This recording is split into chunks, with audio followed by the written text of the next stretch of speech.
ये कहानी है भारत की एक ऐसी जगह से जहाँ गवर्नमेंट खुद बोलती है सनसेट के बाद एंट्री मना है। इस वार्निंग बोर्ड में कितनी सच्चाई है एक कहानी के जरिए बताता हूँ। 2017 में दो एएसआई गार्ड्स रमेश और कैलाश ऑफिशियल नाइट ड्यूटी के लिए फोर्ट के अंदर जाते हैं। उनके एक हाथ में टॉर्च और एक हाथ में एक किताब होती है। सर्वे के दौरान उन दोनों को एक आवाज़ सुनाई देती है जो धीरे से तेज हो रही है, घुंघरू की आवाज़। पर कॉरिडोर में कोई नहीं है। थोड़ा आगे जाने पर उन्हें एक कमरा दिखता है, ऐसा कमरा जिसमें दो दरवाजे हैं। रमेश और कैलाश एक दूसरे को देख के हैरान है। क्यों? क्योंकि ये कमरा फोर्ट के मैप में एग्जिस्ट ही नहीं करता।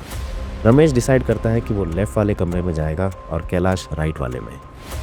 रमेश जिस कमरे में गया उस कमरे में सिर्फ एक चीज़ थी, गीले पैरों के निशान, सिर्फ जाते हुए, वापस आते हुए नहीं।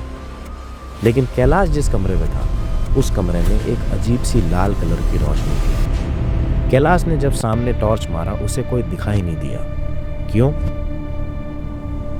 क्योंकि कोई उसके पीछे था।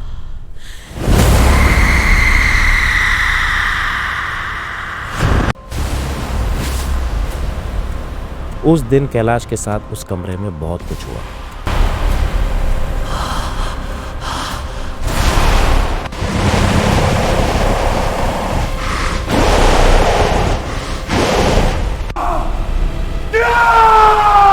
कैलाश की चीख सुन के जब रमेश भाग के उस कमरे में गया तब वो हैरान रह गया।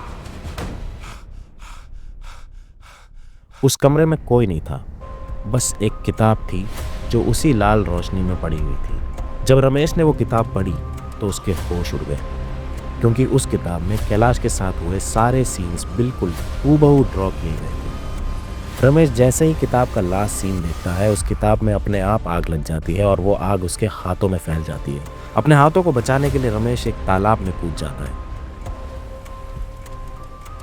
रमेश अपने जले हुए हाथ लिए जब उस तालाब किनारे बैठा था तब वहां गांव वाले आके पूछते हैं, बेटा क्या हुआ? रमेश जैसे ही उन्हें बताने की कोशिश करता है उसके होंठ अपने आप सिल जाते हैं। जब वो गांव वालों से मदद मांगने के लिए उनकी तरफ देखता है तो उसे पता चलता है कि वो भी